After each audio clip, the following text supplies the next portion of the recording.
On this episode of Your Big Brothers, Thirsty Thursdays, we are talking about undesirable versus desirable sex with one and only sex therapist Thea and actress Coco Fenton. So make sure you stay tuned to Your Big Brothers tonight at 7:30 Eastern Standard Time, 4:30 Pacific. Let's go. Yo, yo, yo. It's perfect, dude. That's such a great intro. What's going on, everybody? Welcome to Your Big Brothers Thirsty Thursday episode. We are going to be talking about an interesting topic. Desire versus undesirable or transactional or obligational sex. Yep. Mm-hmm. What's the difference? Do you guys even know there's a difference?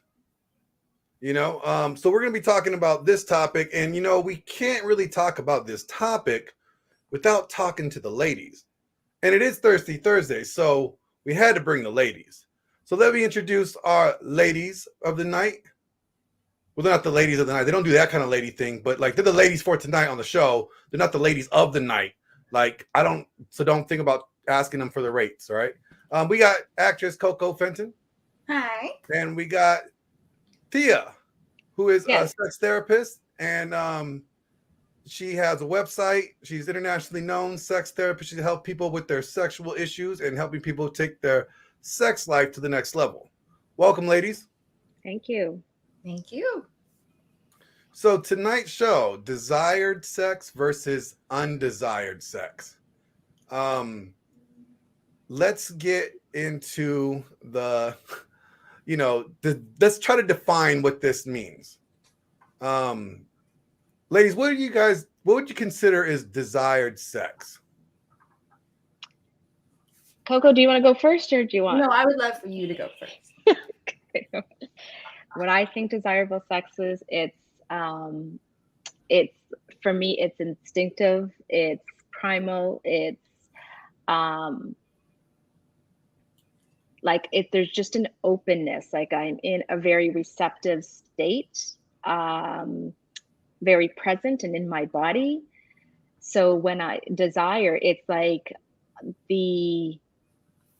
there's this ignited energy within me that it's like I'm hungry, I'm wanting, I'm connected, and giving permission and access to my true yes that lives within me. And that can look sweet, it can look raw, it can bring out different parts of me. And it's allowing that desire to live within me organically. So to me, desire is opening that portal within myself and directing it into my partner. Almost like you can't say no. Like you just primally you need to do it. Yeah, and I'm also allowing it because I think as women, there's this part of us that there's this construct or this conditioning that desire is like allowing desire. There's a bit of taboo, bad girl versus good girl. If I have a desire, I'm shamed around it. Like we don't give permission to our desires. So then to say, okay, what does it even mean? That just starts a completely new rewiring within us when we just allow, like, okay, well, what do I desire? And is it okay to desire my man? Or am I considered slutty or needy or whatever language or constructs you've had from your conditioning or upbringing that you're bringing in? So when I just say we open desire and being like, what does it mean? It's like giving ourselves permission to feel all of the stuff I mentioned coming into what it is. Absolutely. What about you, Coco? You have anything different? Or you kind of feel the same way? It's along the same lines. Like for me, desirable sex is very similar to what Thea said, that it's almost like you have this uncontrolled urge and just genuine desire to like open yourself unlimitlessly to your person, like whoever that is, your husband, boyfriend, fiance, whatever the case is, that it's almost like you can't get enough of them, that the chemistry and the energy and what you feel in that moment when you're in that moment is so intoxicating. It's like you cannot get enough. Like there's just this high that you're constantly like always trying to chase that same one. You're like, nope, I want more of this. Nope, I want more of this. So for me, that to me is what genuine desire is, or, you know, desirable sex is when you are feeling things that you've never felt before. It's like you're on a whole nother level and it's intoxicating. And you are allowing yourself to be everything and give everything for that person. Like you could be conservative with one person, but this person you drop everything for because you want to just be experimentative. You want to be exciting. You know, you don't want them to be like to get bored because you're not bored of it and you don't want them to. And you're just always trying to do something to almost kind of like to surprise them in a way and to just keep that fire burning. And I believe that on your first date with Glenn, didn't you do something a little unique that you opened yourself a little bit more to? Do you mean like breaking my rule?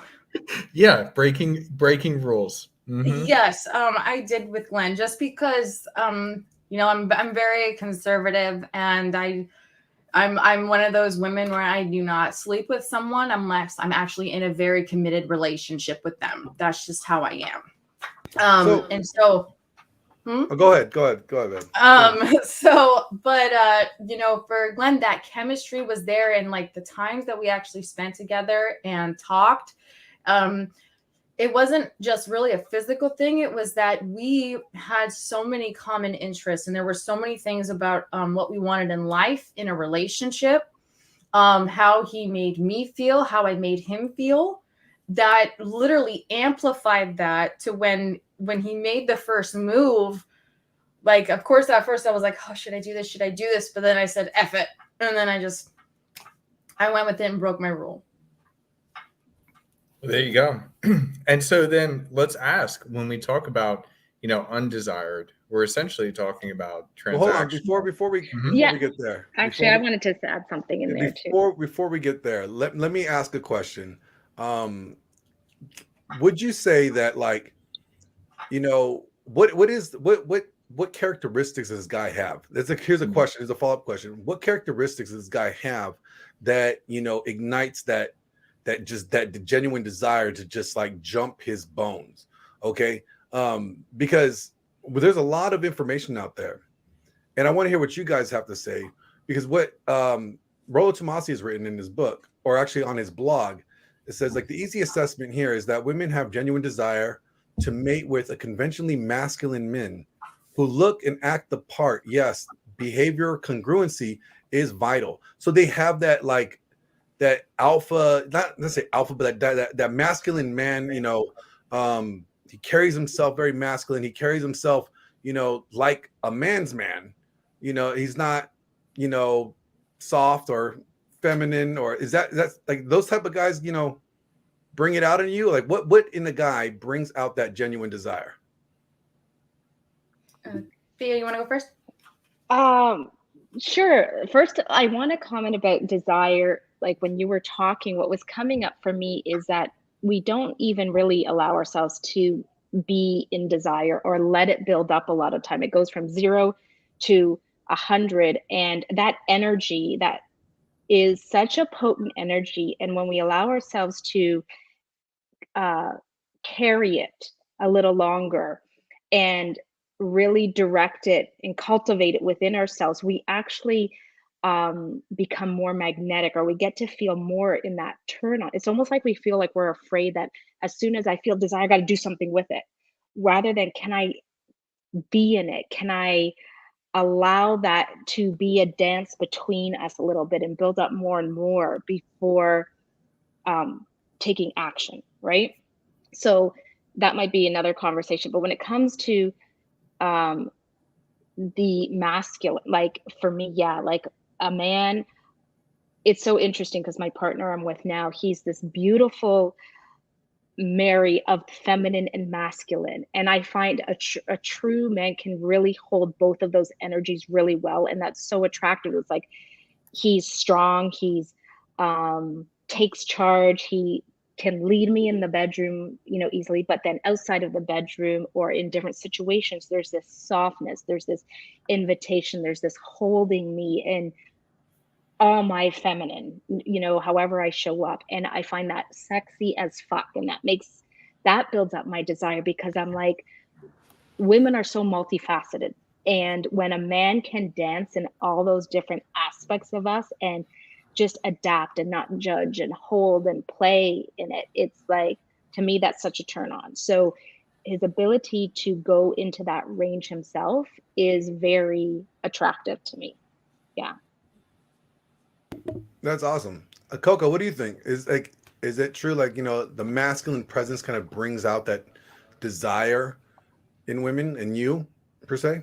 It definitely can. I think it's very subjective to what it is that a woman wants, though. Not every woman feels that a super masculine guy is very sexy. Some women, I think the majority of women like a combination, kind of like what Thea was saying, is that they have this masculine dominant side to them, to where you feel protected, you feel safe, where there's just like this strong masculinity and there's just something about it. Like, they're very a man's man.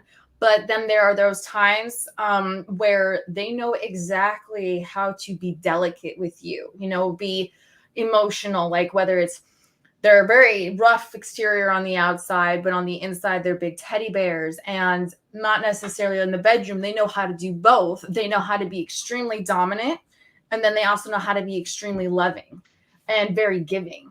And I think that having that combination and having a man look in a masculine manner or even has a presence, because not all men can really have the features of masculinity, like where they look rough, but they can carry themselves that way. And as long as they carry themselves that way and they portray that to, their significant other, their girlfriend or fiance or wife, that it just also enhances that desire for them, if that makes sense.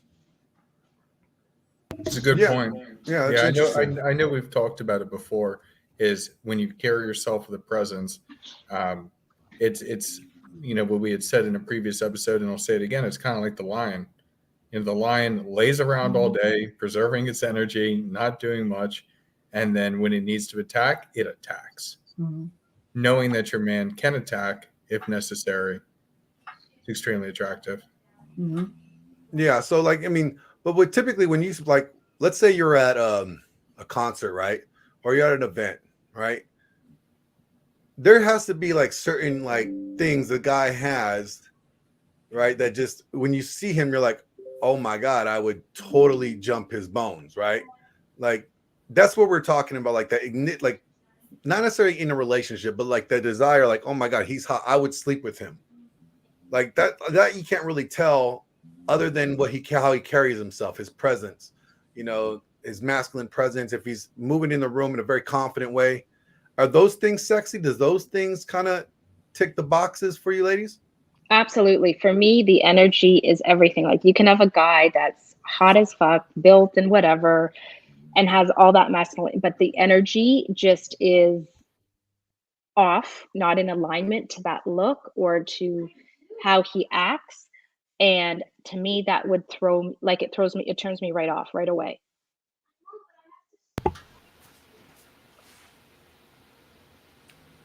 Sorry, can you guys hear that in the background? My daughter's in the background. No, you're good. I need to move. Okay. No, it's good. Coco, how about you? Is that true? If a very masculine guy walks in the room, is he really noticeable? Is like, is that the type of guy like, oh wow, I can sleep with him if he's attractive, masculine, carries himself well? Oh yes, I think that's just it's kind of like when men appreciate a very beautiful woman that obviously takes care of herself. She walks in the room and you're like, oh yeah, I did that. Like, doesn't necessarily mean you take them home to your parents, but you're like, yeah, I hit that. And I think women do the same thing. So if your example, if I was at a concert and for me, it's the bad boy look, big and tall and rugged, but like when he walks, there's like, it's weird. It's almost like men have this kind of like masculine sway when they walk. and they're just like, they just walk around the room and they're like, mm-hmm. And so their presence that they're giving off matches how they look. And when they talk to you, it's like, when they talk to you, it's kind of like when they have that deeper voice, or like you could just tell that like assertiveness in their voice when they're talking to you, and they're like, hey, how's it going? And I'm like, oh, how you doing? Like, there's just something, like you could feel it as they speak, you know, unless if the guy was like, hi, how's it going? Like, I thought I saw you over here and I just thought I'd come say hi. And I'd be like, yeah, no. Yeah, you could totally feel the insecurity or confidence in a man when they're in their energy, how they're talking to you. Body Even their language. body their body language, for yeah. sure. Like those are It's kind of huge. like, it's like when you walk around a bar or walk around any type of place, whether it be a concert, whatever. It's like walking around like you own the place. Yes. And when you the way walk they around lean in that in. way, people feel it. Yeah, and the way that guys lean in, they're like lean up on the bar, they sit next to you like, hey, how's it going? And you're like, hi. Yeah. It's what they give off. You can tell that they're confident, and it's not a false confidence either, because people can read that like a book. Yeah. When they're like, okay, I'm gonna try and go over there and be a bad boy. You're like, yeah, when they're trying to fake it. When they're trying to fake yes, it. they're trying to fake it till they make it, and bless her heart, you know, but like at the same time, they always slip up in some way, and it normally is like the way that they're articulating. And they slip up with the things that they're saying, and you're just kind of like, wait, what? Like, No, and it just gets confusing. Even as you're saying that, what's coming up for me is when and a man is just really authentic and just true to who he is. To me, that is so like desirable, because it's like it's so rare, you know, to come into especially as you mean, like, you know, authentic people. And so I value that so much. So when like I look at, like, when I'm meeting people or in situations where when I was dating and being like, it wasn't necessarily just their masculinity, but their authenticity to embody confidently their quirks and all. And then I'm like, to me, that's desirable. Okay, so now we know what desirable sex is, right? What is undesirable or transactional sex to you ladies? Okay, go first, Coco. Well, undesirable sex, from my personal experience, is when you're with someone, you know, you have love for them, but they're not really doing it for you anymore. And having intimacy with them almost kind of seems like a chore and a duty. And that gets rid of the desirability of wanting to. And it's more of like, well, you know, I am with them, you know, I'm supposed to be the person that gives them access to this, but they don't do it for you. And it just seems really boring. Or you try to be exciting or try something different, and they just want plain Jane kind of stuff. And it's just that chemistry isn't there anymore. And transactional is more like, okay, well, they did this for me, so I really should give them this. Or if you're asking like, well, hey, you know, if they're like, hey, I'm kind of in the mood, what about you? And then you're like, actually, I have so much to do, but you know, if you do the dishes and I vacuum really quick, we can go upstairs and bump some uglies. Like, oh, you're talking about chore play. See, that's chore play. Yeah. We'll get into that. We'll get into that till a minute. Let's just pause there. Now, you don't think that that's the same as like No, it is. It is transactional? No, it absolutely is. But we don't want to go that far ahead yet. We want to get there in a little bit. We'll get back to that topic. I thought you said undesirable and transactional. That's why. Yes, so we're gonna get into the description of, you know, foreplay and stuff later in a little bit. Thea, would you explain or transactional or undesirable sex in your words? So for me, undesirable sex is when I'm not in my true yes, like my head, my heart, my pussy. I'm not fully aligned to the experience. So I'm doing it from a place of disconnect. And to me, I feel my partner feels that at the end of the day, I'm not fully in it. Yeah, like it's not like the energy is just off, but you know, it's undesirable. Like I'm doing it kind of going through the motions, thinking, okay, I want to please my partner, I want to make them happy, or it's been, a week and I know they have a high sex drive. And transactional, like, yeah, it's kind of, I'm going through the motions, but I'm not in it and I'm not present and I'm also not communicating that. And these are all important things. Like my partner now is like, don't ever have sex with me as a transaction, or to give, something that you don't want, because it's like, I want to vomit, it turns me off, and I don't want charity sex, right?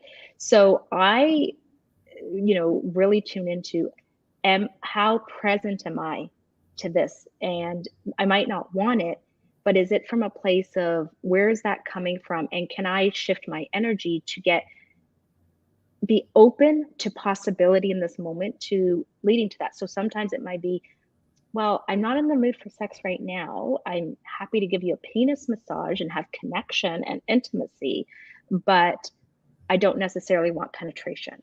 So how can I honor my no while still connecting and being intimate? So that disconnect is actually now turning into a connect. I Does that make really sense? like that. I've never thought about it that way. Because So it's like you're is that a respecting. convincing thing though? Like, are you trying to convince yourself? No, not at all. Like, are you talking about the penis massage piece where No, am I yeah, in yeah, the because mood? like that's more negotiation, isn't it? Like you're negotiating, like, hey, look, I'm not really in the mood for this, but No, because I'm You're tuning meeting in into the me. middle, Yes, right? and I'm honoring me. Like, I'm tuning in, what's my truth in this moment? well, Because yeah, that's the best gift I can give you as my, like, as my partner.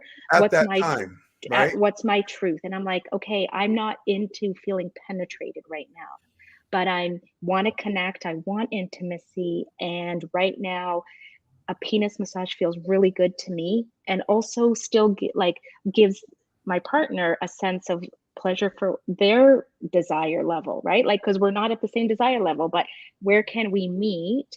Where can I can stay in my truth and still hold space for the connection, intimacy, and pleasure?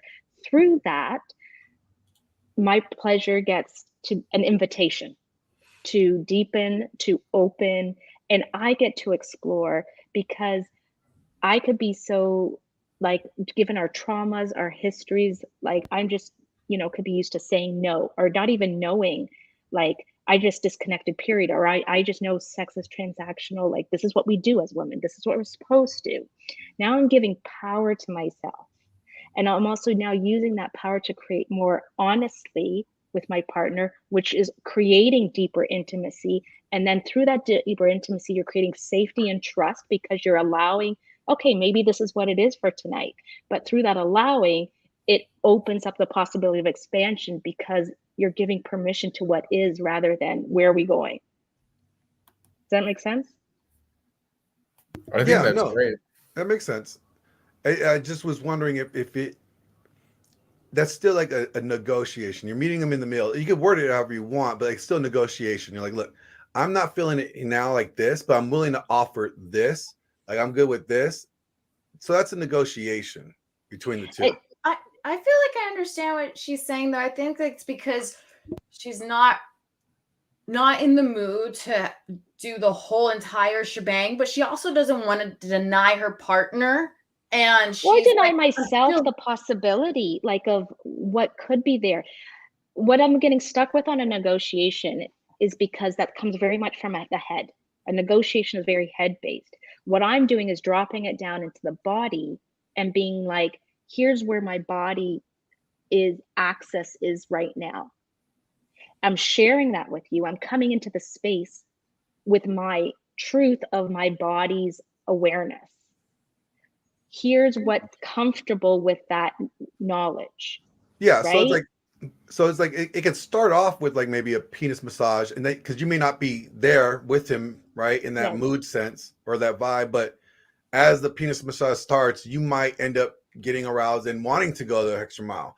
You're saying like, I'm Yes. not willing to start straight into this, but we could start here and see where it goes, if it goes anywhere further, Yes. right? And Okay. I'm holding space for his pleasure, right? Like, it's like, um my container is, my body's here right now, but I can hold space for your pleasure and massage, because also in a penis massage, depending if you're using tantric modalities or whatever, it can actually turn into a healing session. Like I had partners where they're crying and releasing emotional blockages, and just like they're like looking at me like, who the fuck are you? Right? Like that's like the most profound experience I had. But it's because I'm so present and I'm connected to the experience. I'm connected to them, even though I didn't want penetration. And that allowed intimacy, healing, transformation to take place, So wait a minute, even at that.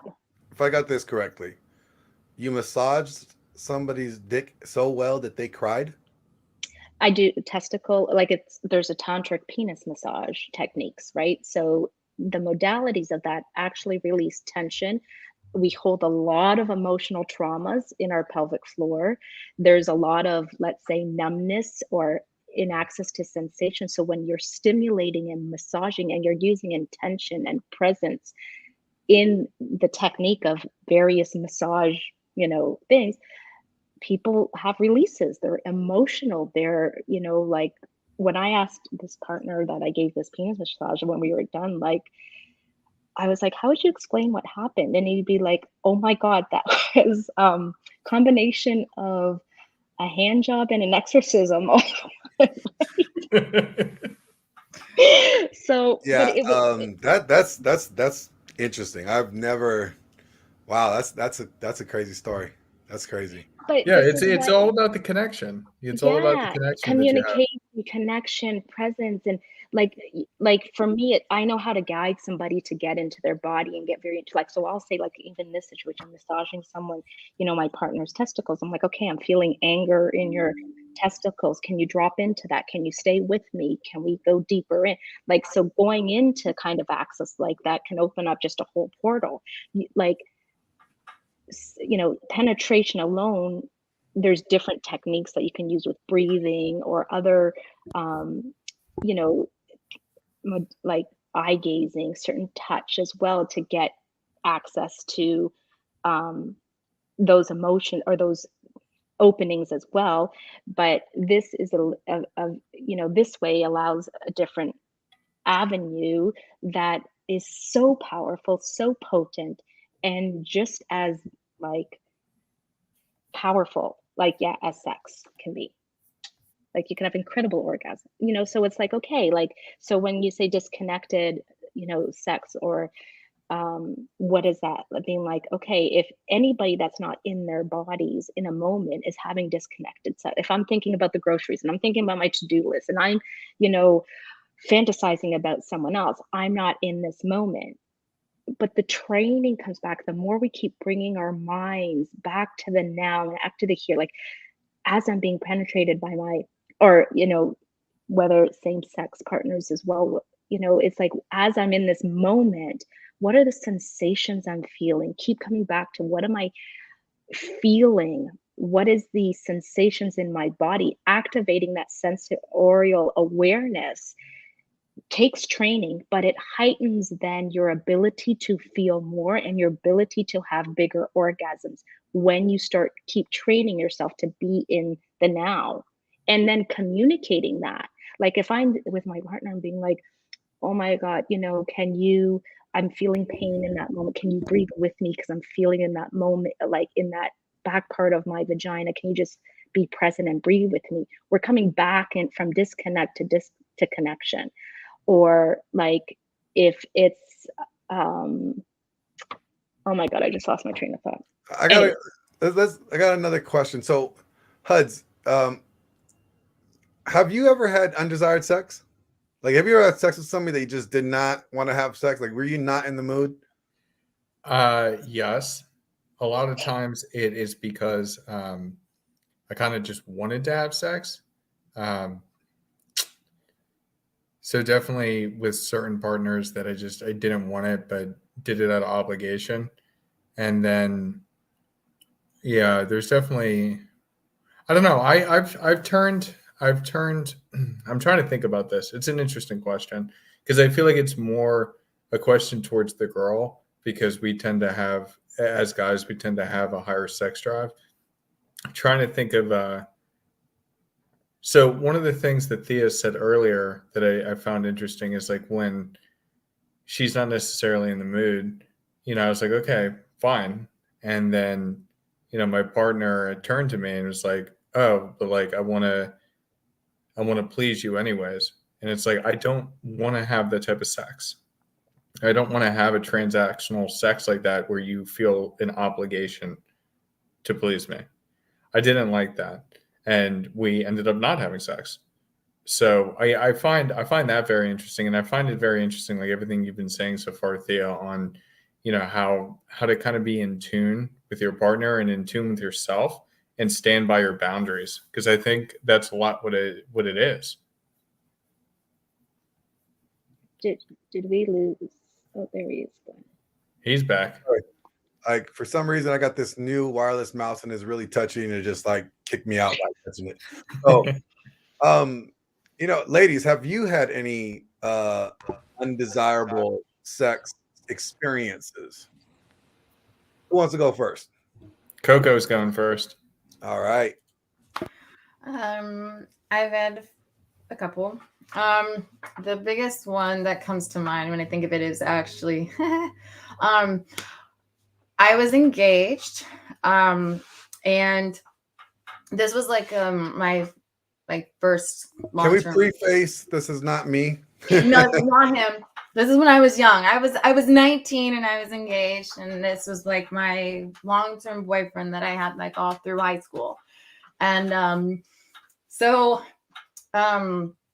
we ended up like, I was always like, wait till marriage. That's what my parents taught me and raised me. Very conservative family. And I did that. But my mom was like, this is the only time where she's like, okay, well, you guys are already engaged. So you might want to try just so that way on your honeymoon, it's not super painful and da-da-da-da-da. But even though I've never had sex and I hadn't done anything sexual up until that point, I still like, my mom was a very open person and she was like, just ask me. And I read books, I researched stuff on how to do things. My mom was like, just practice with stuff. So I wanted to make sure that I was the best partner intimately with him because I was a virgin. And so it was like our first time before we were supposed to get married. And it was weird. It's almost like in that moment that chemistry wasn't there. And it was so bad that I actually asked him to stop. The very first time I had sex, I thought I was gay because I didn't enjoy it. Well, I mean, it was so bad. And I was so surprisingly, my first time, I was actually amazing. I was like, wow, I am really good at this. And I'm like, goodness gracious. All that reading and practicing on stuff really worked out. But when he was trying to do things, it was like, I could not enjoy myself. I was just like, ugh. Like, it wasn't pleasurable. It wasn't anything. And I was just like, okay, can we just stop? Like, can we not do that? And I felt really bad. And I felt so bad because I could just see his heart sink at the same time that I told him that. And he was just like, oh, is it not good? And I'm like, well, your fingering was better. Like, Was it his first time too? Or like, No, like he had never like gone all the way with the woman, but he had done other things and I hadn't. But I'm like, I've never had it before, but this cannot be what it is because my mom's told me like when it's amazing, and you feel things that you've never felt before and you don't want it to stop. And I'm like, okay, but when he started to, like he was going down on me and I was just like, okay, can we stop? Like, it was just awful. So that was like, but I continued to do the other part of penetration afterwards. And it was not as any good. And the sad thing is like, once I got in the shower afterwards, I was just like, I felt dirty. Did you feel safe with him? Like protected kind of safe? No, like your body, like yeah, because he made me feel like a queen. Like he was so beautiful. Like he was very like, hi Thor. He was very like, he made me feel very beautiful. There was nothing about that, but it was weird. It was like in that moment of connecting, I was like, this is not good. Like that chemistry or something is there, like non-intimate. We had chemistry, and he was very protective of me, which I really loved. And he was very loving towards me. But in the moment of intimacy, it's like that was not there. That was missing.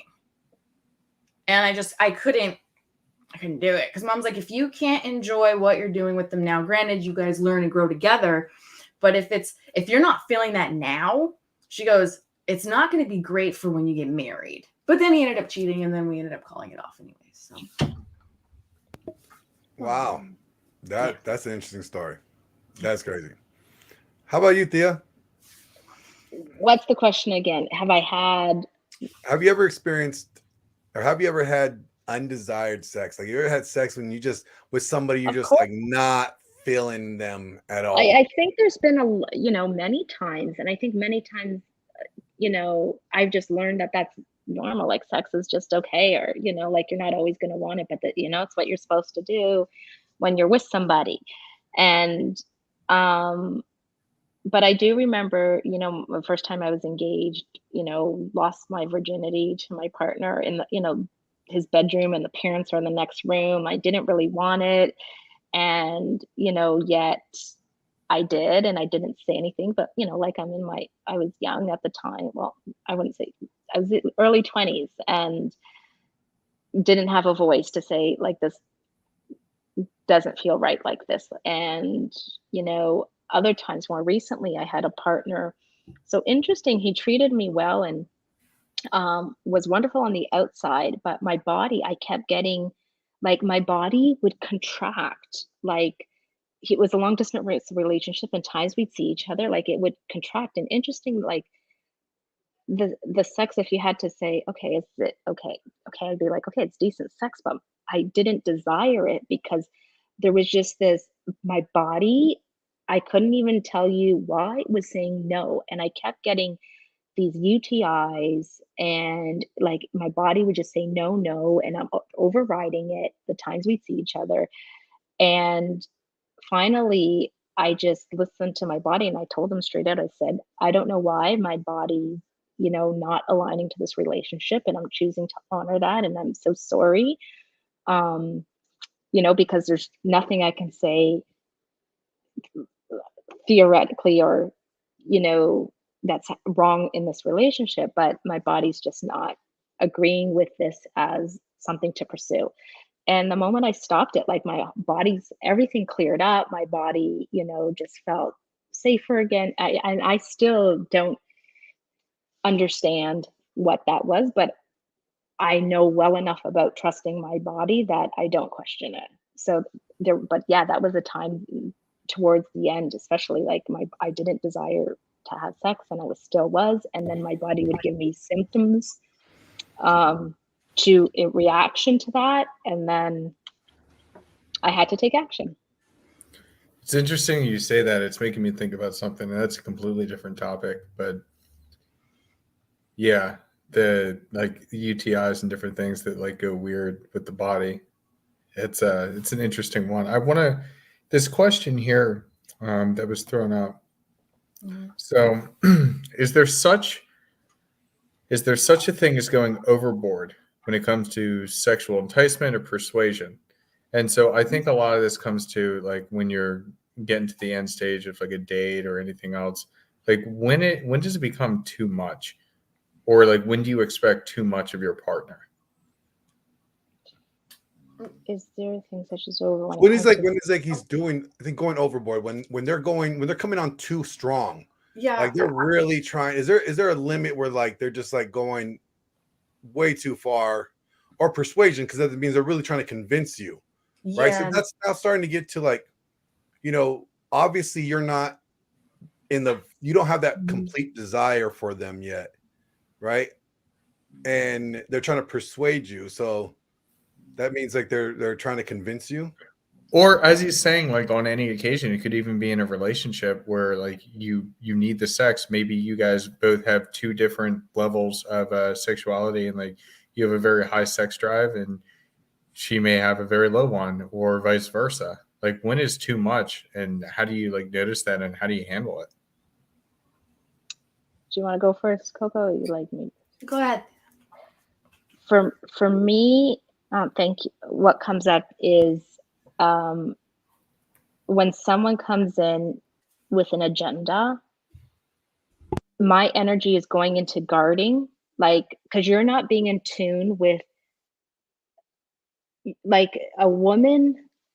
You're coming to meet a woman's energy, and if you're not coming to meet and be in tune with that, so you can actually harmonize, I'm going to feel your agenda, and my energy then doesn't even go to being open, it goes into guarding, right? So I say you're going overboard the moment you're going in with an agenda, because you're overriding presence, you're overriding connection, you're overriding response and reaction. So when I say for a man, like, you want to groom a woman, you want to open her, you want her to feel safe in her own body and trust herself. So then she's going to respond to you. You create that environment for her, she'll melt in your arms. But if you're going in with, what angle can I get in? Her energy's going into like, there's going to be no chance for her to open to her, or it Yeah, will be falsely done. yeah, because I always say you have to have sex with her mind first. You have to fuck her mind before you can fuck her body. Yeah. Like, you have to get in her head before anything else. So I think, like, what, for me, I think it's like, technically the guy is obviously not reading the room. He's not picking up the body language and knowing that the signals that he's sending, although he thinks like, okay, maybe she's not getting it. So he escalates the signal a little more, make it a little more overt, and it's still not going there. Like, I think there's a certain point where, like, look, dude, women pick up on these things really quickly. So, like, if the first couple signals you're sending, she's not getting, abort mission.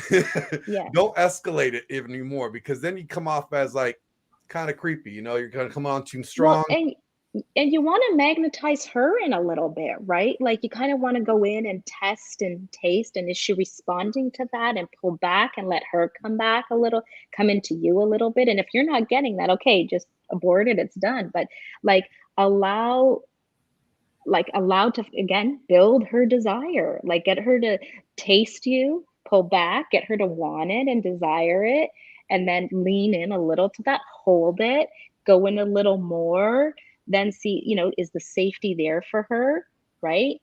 You want her to just know that you can read her, and tune into that, because that's going to make her trust you, right? That's such a great point. Like, when I think of when you're like on a date with a girl and like things are like, starting to escalate, like leaning in, going for the kiss, but not actually going for the kiss, and then pulling away, and it's like, no, we can't be this bad.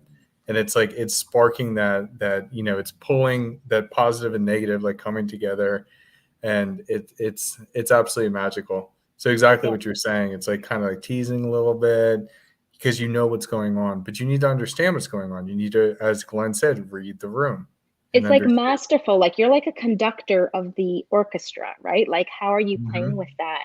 And the other thing, though, that's very, like I say, is it going overboard, or, when it comes to sexual persuasion and excitement, like, also be willing to be honest and vulnerable and courageous with that, being like, oh my God, like, I'm desiring you so much right now. I don't even know what to do with it. I want to grab you and kiss you.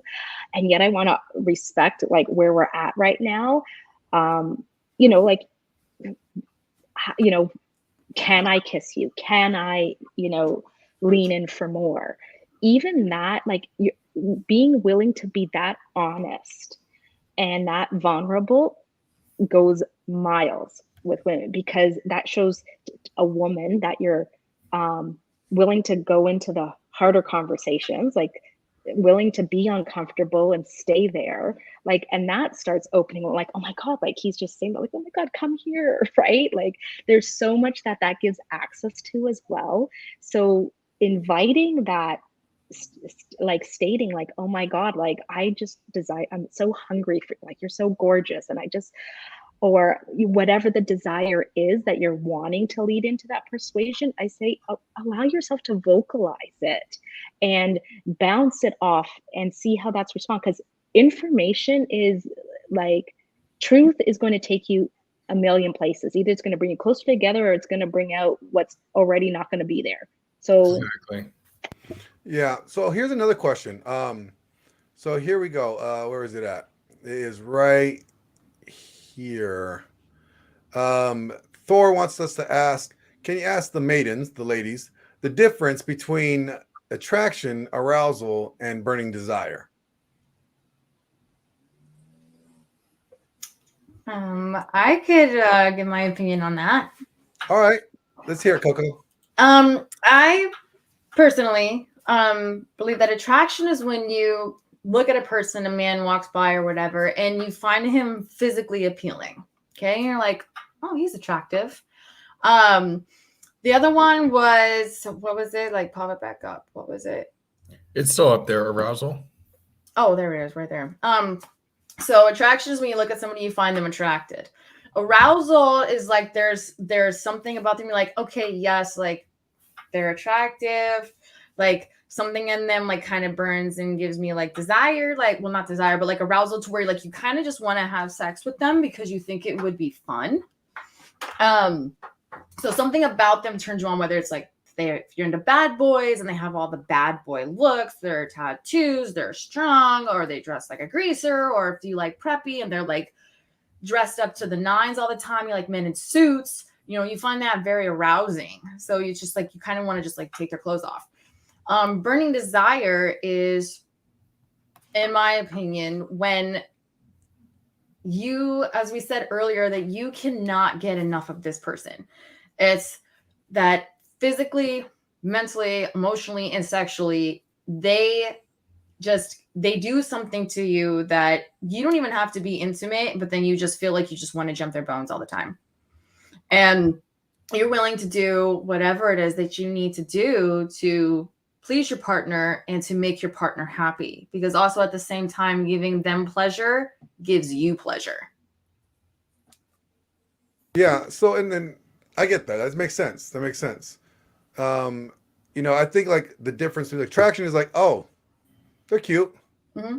Arousal is like, oh, they're turning me on. Like they turn me on. Burning desire is like, I am going to fuck the shit out of them. You know, like they're like, I can't help myself. Yeah, like you just can't, you know, contain yourself. But ladies, like, there's another question. It's kind of interesting. So, instincts and hormones cycles have a large amount to, you know, of influence on the attraction and the different time of the month, right? So is that something you guys like recognize? Like, do you guys know like when you're on your cycle, when you're not on your cycle, like, you know, what hormones, like if your hormone balance is off, or like, does that play a role in your level of desire or your level of interest? I think Thea might be a better person to speak on this because, as some of the people in the panel know, one, my cycle never affected me. I never been like, ah, gross, but I don't have it. And I'm actually a clinically diagnosed nymphomaniac, so I don't have an off switch. So it doesn't stop. I love that. For me, Yeah, it actually trust me, doesn't matter trust like me. what I'm going through. I could have the worst day in the world, and all I want is to be intimate with, you know, my significant other. So Trust me, yeah, like we don't stop. I mean, so maybe Thea has like more, you know, theological knowledge or, you know, statistical knowledge on women with that, because I don't qualify in that category. All right, Thea, you're up. So does hormones and, you know, instincts play a role in the amount of attractiveness and desire? absolutely. So even, you know, birth control. So what a woman, it alters your hormonal cycle a lot. So what a woman may be attracted to while on birth control, you'll see statistically there's research that shows when women get off birth control, they're not always attracted to the same man because your chemistry's been altered, so artificially altered. So even men, like what you're attracted to, the smells and whatever this woman. So this changes for a woman depending on what hormone influences could be in her system. So this is something just to educate yourself around or play with, or I explore deeper into. And yeah, like, so a lot of the work I do is around helping, like with women, like I say your body's like a fish tank. If it's filled with dirty water and your lymph systems and your organs and things aren't working optimal, you're not creating a thriving environment. So a lot of like lymph work, liver work, gut health, all of this helps create that environment. So the hormones, and especially that support sex hormones, have an environment to thrive and be as balanced as possible, through your own mastery of your own body. So there's a huge influence on it for sure. And Hold up real quick. You did mention hormonal birth control, right? So and the fact that like a lot of women, when they get off of the birth control, they actually don't have that desire for the partner that they had prior to. And I think yes, that's because, from what I understand, if like, correct me if I'm wrong, is that like hormonal birth control like puts you in that state of where like is that your body like thinks that it's pregnant, or it gives off like the trigger, like it's, you don't have that You essentially you want your you body want is you wanting more desire of a certain other protector. things. Yeah. You're not chemically looking for it that. alters a lot. It alters the smells you're attracted to. It alters the, like your like on a primal level, what you might have been attracted to off birth control will be different on birth control because it's now synthesized. Go ahead, Coco.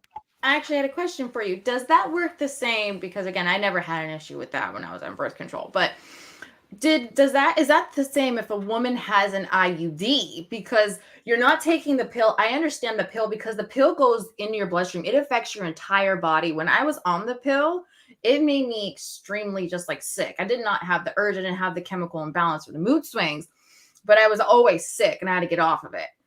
Surprisingly, I'm allergic to birth control.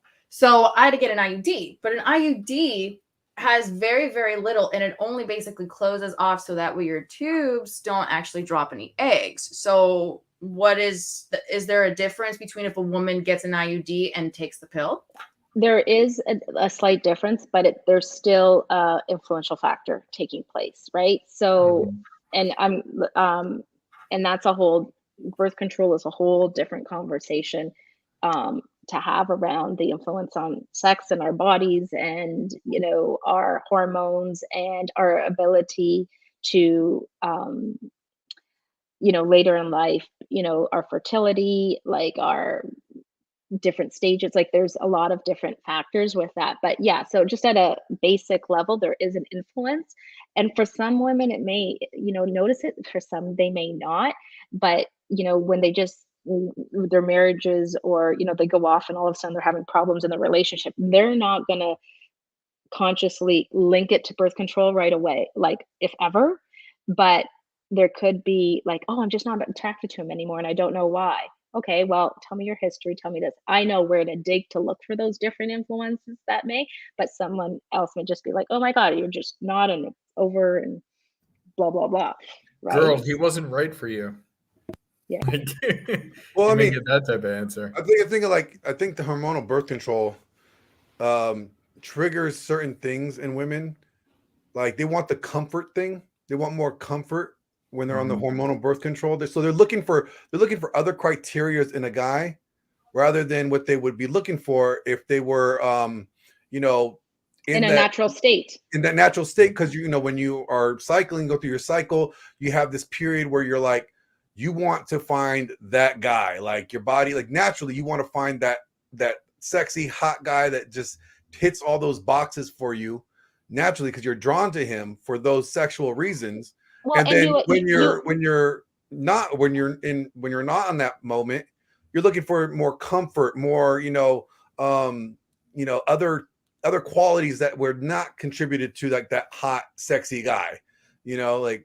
Yeah, Maybe. because we have different stages, right? And if we're not allowing ourselves to have the ovulation experience, like in ovulation, this is when we're hungry, this is when we're flirty, this is when we're playful, this is when we're in that energy of like, oh my God, like, let me ravage you, right? We don't get to experience that fully and intuitively get to know that part of ourselves when birth control. Like, listen, Coco's an example where she has that all the time, but just being able to know my on switch, my off switch, like my building up. Okay, after ovulation, what is my mood and my energy like? I might want more of that comfort or stable, exchange with my, partner or with anyone I'm intimate with.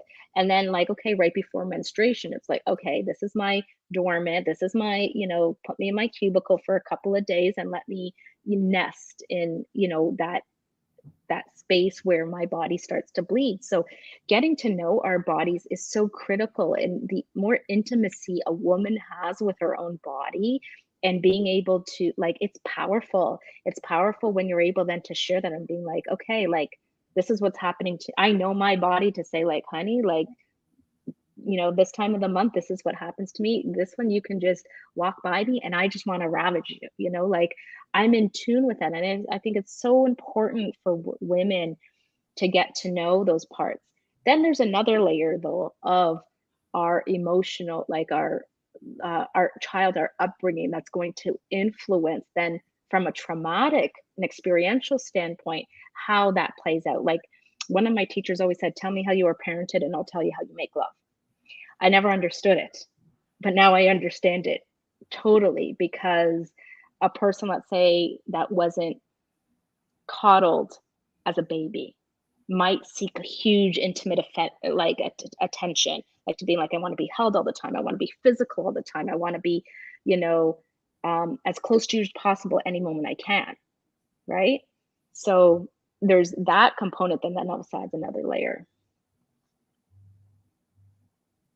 So, okay, here's a question for both you ladies. What is the difference between, like, sexually in the experience, I should say, what is the difference between the experiences of, desired or, undesired sex? Like, is there, because most guys do not understand the difference. Most guys can't really see, the difference, because they say 80% of guys typically are only used to transactional or undesirable sex. Oh, that's awful. So with that being said, guys are unaware. Guys are typically not aware of what's going on with you. They see that you're giving them availability, giving them access, so they're like, she must want it, yes. But really, what's going on the inside when the difference between desired and undesirable? First of all, I don't buy that they don't know what's going on. A man, I feel, tell me if I'm wrong, I think a man can totally feel when a woman's not desiring him. I disagree, because there's a lot of people that just don't understand. Yeah, there's a lot of guys that don't get it. Like, a lot of guys will think that because you're giving him access to sex means that you desire it. And as you ladies just explained, like, there's earlier, you have just explained the difference between desired and undesired. Guys don't pick up on that so much. But does he even really care? Actually, I think that all men want to have desired sex. They want a woman that wants to rip off their clothes and jump their bones, right? Okay. They all want that. Well, now they will settle for transactional sex if they have to, but okay. But they all want desired sex. So the question is like, well, see, I think also the question is too, at least based on that, I think a lot of guys, they don't even know what desired sex is. Well, they don't know what desired sex is from a woman's standpoint. Like, they don't, they know what they want. They desire to have the sex, obviously. But from when a woman's giving those signals that she desires, I don't think most men know what that looks like. Can I ask a question first before we go there? Because what's coming up for me, does a man even, like, he knows his desire, but does he actually feel safe or feel shame in having his desire? Because a man's desire sometimes is really big, and they might feel like, oh my God, I'm going to scare my woman away, or she's going to think I'm a pervert if I show too much. Like, Does that come up on the men's side? Well, that's fair. That's actually a really, really good point. I think we may have touched briefly on it when we did our interview with like a year ago. It's very true. I think that there's a lot of shame in sex of us not being honest on what we're looking for. So I think that there is a lot of shame, and we as men tend to hide it because we don't want people to know, because we don't want to deal with that. Now, are you So I talking think about that's like fair. sexual experiences or sexual acts? Or are you I just think we're talking talking, about access to sex? unless I'm misreading it, you're talking more like fetishes or things like that. No, I'm just actually thinking of desire, like for a man to express like men want, like their hunger is ravaging, like it's huge, but are they comfortable even sharing, like, oh my God, like I'm so hungry? Yeah, I don't think guys really have a problem like letting their woman know, like, hey, it's that time. I want to get down. Like, I don't think that's an issue. I think they're more concerned. If anything, if there any shame that they feel, it's the shame that comes when they're afraid of they know that they're going to be rejected, or like the odds of them being rejected are high. So like she's going to give him, she's going to curve him like, oh, I'm tired, or, I'm not really in, like that. That's where they feel like shame.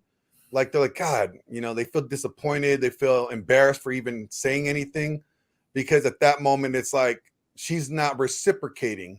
She's not feeling the same thing that he's feeling. So he's like, oh, maybe I shouldn't have asked this, Like that's probably where the shame comes from, is from the rejection aspect. Yeah, everybody's afraid of rejection. Like I'll tell you what, like one of the only times I rejected my partner from sex, she got so upset. So upset. And I think that that's a big thing. Nobody wants to deal with rejection like that, especially like, at least in her case, she doesn't ask for it a lot. So when she finally asked for it and then I rejected her, it's like the world blowing up.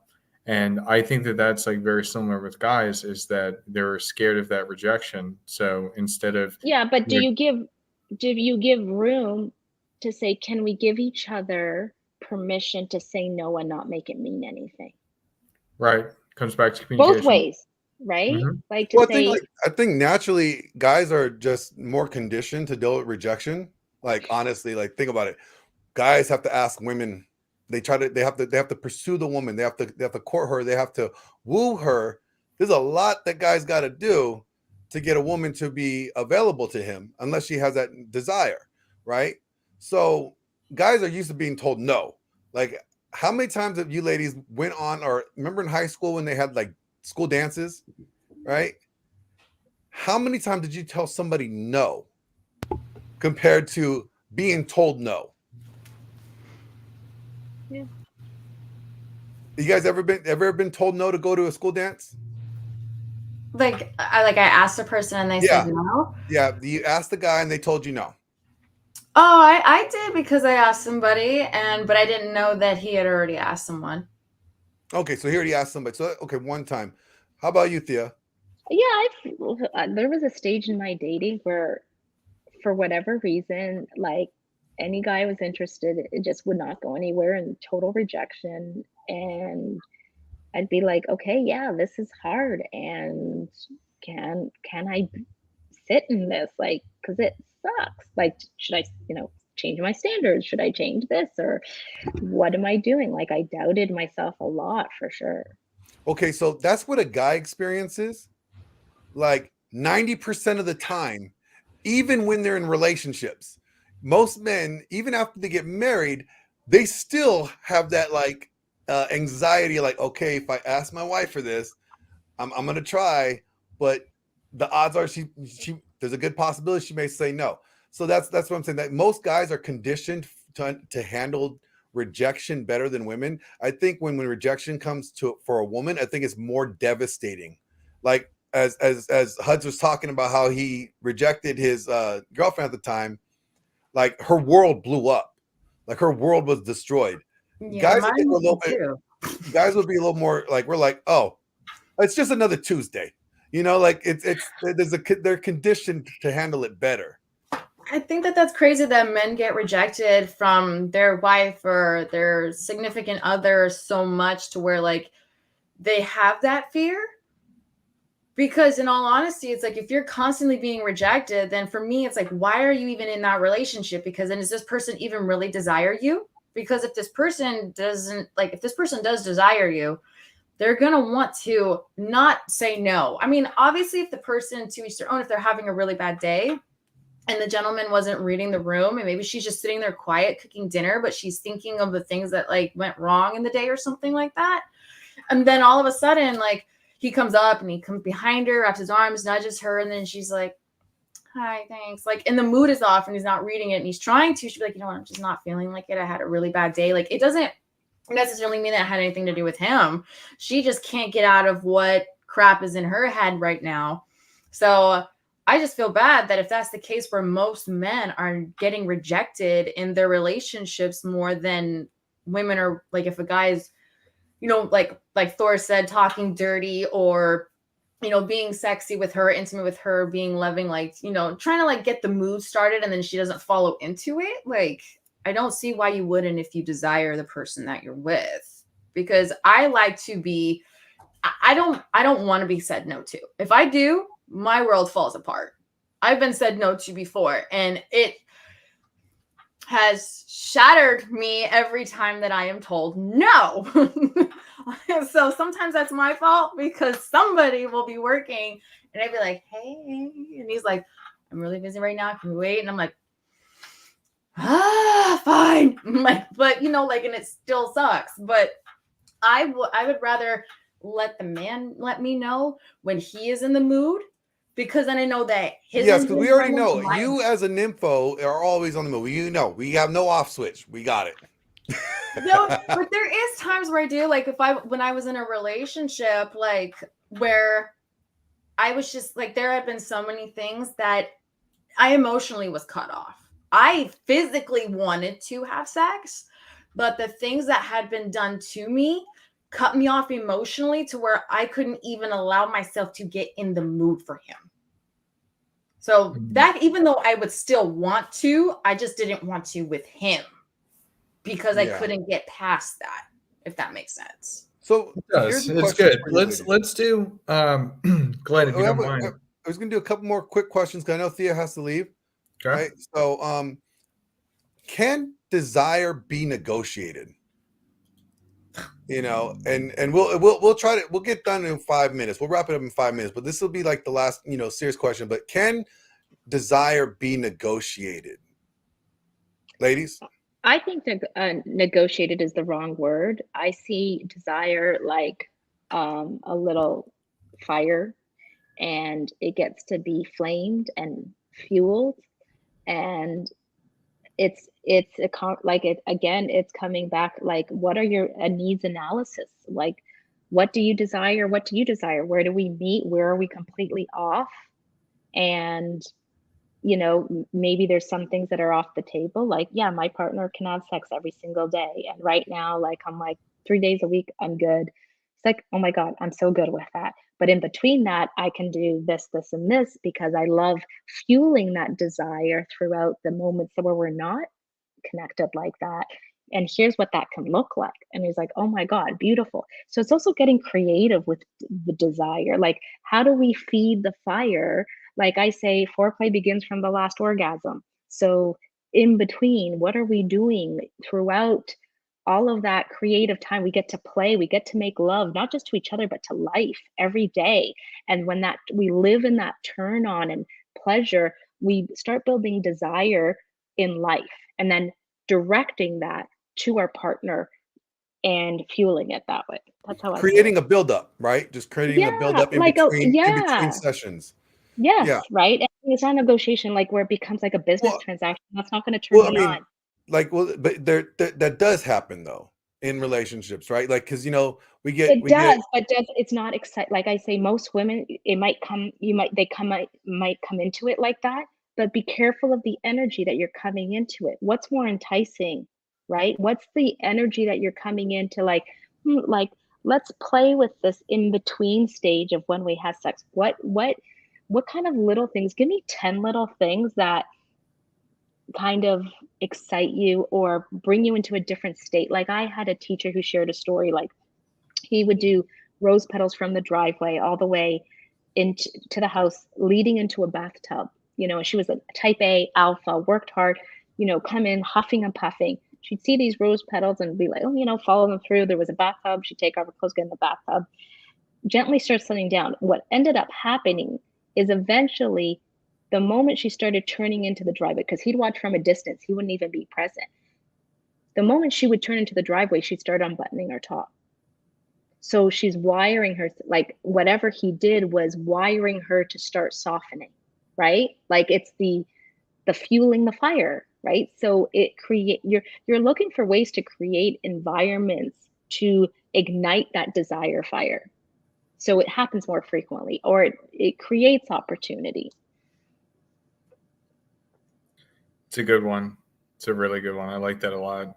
I guess Glenn kicked himself out of the stream again. No, but that's great. I love that. It's a really good idea of like wiring it. But I want to get like to the question, like, so you said you don't want to use the word negotiate, but there is like there is some sort of negotiation. I'm talking about like from when you first got in a relationship with your partner or your boyfriend or fiance, whoever, like you wanted to jump his bones regularly, right? But then after, to say a couple of years go down, you guys been in marriage or now for a while, and his drive is still there. Yours is maybe not so much there. You guys go to counseling. The doctor, prescribes like, hey, how about you, help around the house more? Or, like, do you feel like that actually works? Like that type of negotiation works? No, because here's the thing. When working with women, especially, like when a woman is going through transformation, whether it's having a baby, menopause, an illness or whatever. So when they say, okay, she's not in desire, well, what's happening in her that she doesn't desire? Okay. When a woman doesn't recognize her own body anymore, whether it be from one of these things, like my body's not doing what it used to, I don't understand it, I don't feel sexy in it, and now you want me to have sex. If I don't feel sexy in my body, how can I even think of sex?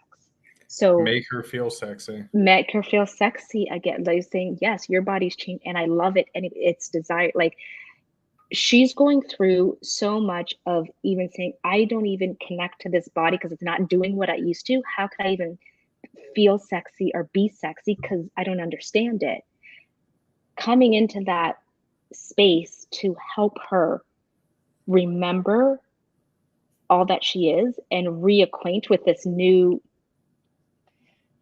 space her body is in is building trust and safety into her body. So then she has access to feel pleasure again. I've worked with this with women on many levels. It's like, it's not just about do more chores, do this, do whatever. It's like get a woman to feel safe and trust her body again. She will open up. Glenn, you're muted. But Coco, do you think desire could be negotiated, Coco? None whatsoever. No. You either have it or you don't. You can't force yourself to feel desire for someone because of stupid chores or things like that they do for you. It's the way that your man is making you feel. It's the way that your woman makes you feel. The things that we provide and give each other. Not like, oh, I'm going to help around the house more. Or I'm going to do this load of laundry. Maybe that'll spark her fire. Like things like that. You can't negotiate desire. You feel it. It's there. It's raw. It's natural. And you don't, like relationships and everything, like to keep things interesting, do take work. But when you are both on the same playing field as far as like how you feel and what you give and provide and make each other like just like I said, feel about each other and comfortable and safe and sexy and desired, you don't have to negotiate it. It's when you start to question each other or your relationship or about how that person views you or feels about you is when that actually starts to take an effect. If I question if my man is like, does he find me still attractive? Like he hasn't been really handsy or flirty with me or, just whatever. I'm going to start to feel uncomfortable, kind of like what Thea said. I'm going to start questioning myself. I'm not going to feel comfortable in my own body. So therefore it's going to make me a little bit more timid to want to be intimate with him because I'm like, okay, is he now doing this just because he's horny or does he really desire this? And nobody should have to question their desire when they're being intimate with someone. Makes sense. I get, before we wrap up here, I got one quick question. Why is it that people get into relationships with people that they are not genuinely attracted to? Repeat that one more time. Why do people get into relationships with people that they do not have that genuine desire for? I think Desperate. it's comfort, desperation. Maybe there's a sense of power, you know. Security, Desperate, right? maybe Like they they can may. use them for their own advantage, which is foul. But people do that. Like, oh, I could really gain things from this person. So like a sense of security. This person doesn't tick off your boxes sexually or arousing you, right? But you know he's a great provider, or he's a really sweet, he's really kind. You're like, man, you know, he's a great guy, but he's just not that guy that actually brings it out, right? Or good enough for now. That's Oh, another. good enough for now. So like is that something that ladies think actually in the back of their head, like, you know what, he's good enough for now? Is that actually a thought that comes through women's head? It can, yeah. Where they're like, he's not my favorite. He's not my first choice. Kind of like what Randall was saying, but it was about marriages. He said that it's very rare for women to marry their first choice. So a man may approach a woman and she's like, well, I'm not really having a whole lot of guys knocking at my door right now. So, he's good for now. And then when the next opportunity, that's when they monkey branch, because then when the ideal guy that she would like to have, that guy actually approaches her, she's more likely to actually dump him and then go with the other guy that would have been her preferred choice. So and basically he's just like, he's the beta bug. He's the guy that does all the provisioning. He hits all the comfort cues. You know, he's sweet, cuddly, soft, but he does not do anything on the arousal level, right? So do you think a woman in that state could actually have desire for her, husband, or is he always going to be that guy in her head, like, waiting for someone else to come around, or that if someone else came around that was better, I'll be considering leaving? Or like, is that something that's like already pre-thought in their head? Like, I'm going in this just for the security aspect, but when I get an opportunity, I'm gone.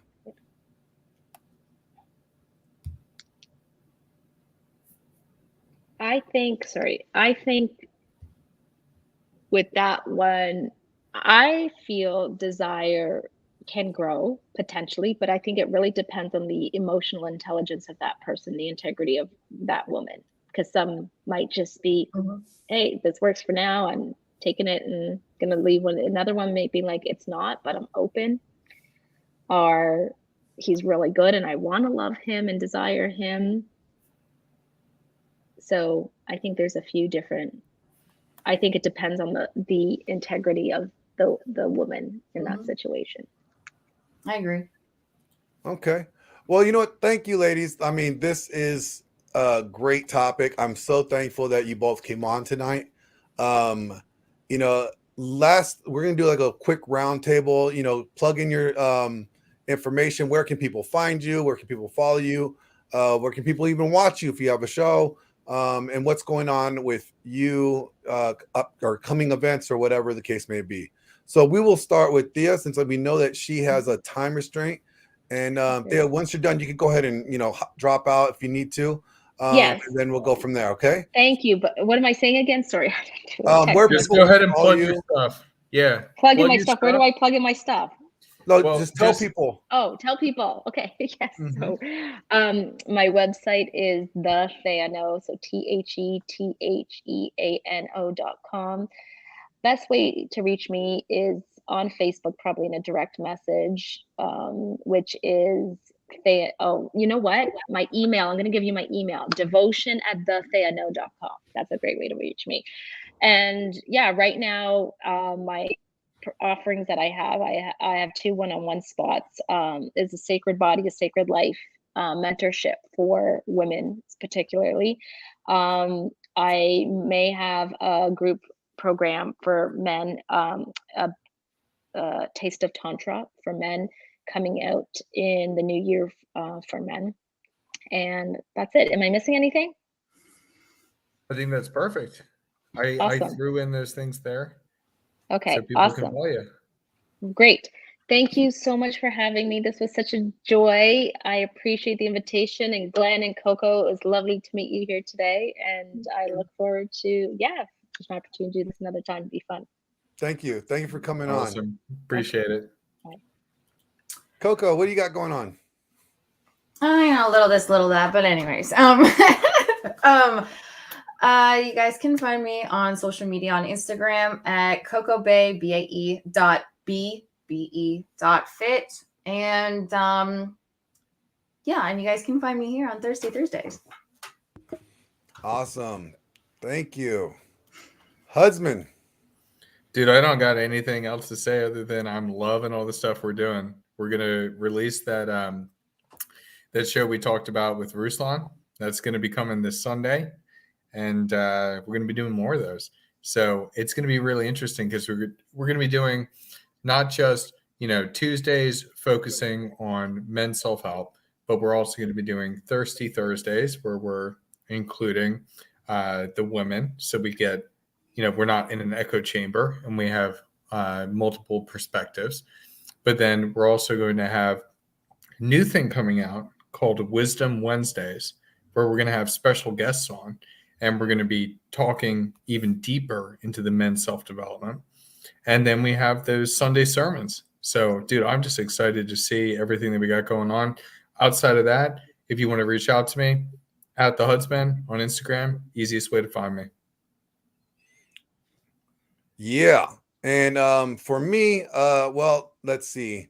We are doing, as he said, all the shows that we're doing, but we're also doing the Dragon Ship on Saturdays at 10:30 Pacific Standard Time. Tomorrow I'll be filming on a project, so I might be able to get some shots of that and throw it up on the social. But this Saturday, when we do the Dragon Ship, it's going to be a really interesting topic. The topic is going to be, are you basically fit for protection, or can you provide protection? Are you durable enough to be able to keep the people that you love safe physically? So we're going to be talking about a little bit of combat, a little bit of defense tactics, and it's going to be a really good topic. We actually going to have John Finch come on that, so please make sure you guys tune into this Saturday to the Dragon Ship for that episode. It's going to be a really good one.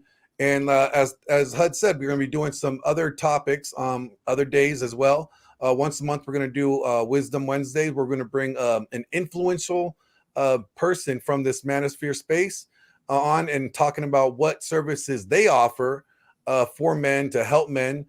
These are not just, randos, the people that think that they give a great advice and they just, no, it's not that. These are actually people that have credibility, that have helped men, and they have receipts to prove that. So that's going to be awesome. And then, as he said, Sundays, we're going to be doing a Sunday service. It's going to be a little pre-record, where we're going to give you a little bit of devotional, some biblical, references, and it's going to be a really good show. So it's going to be neat. It's going to be a little different from the other shows because it's going to be, based on theology and Christianity. So it's going to be a little different. It's going to be good. So make sure you guys check that out. Besides that, hey, you know where to find us. We're here. So thank you guys for watching. Coco, thank you for joining us. And again, thank Thea for joining us.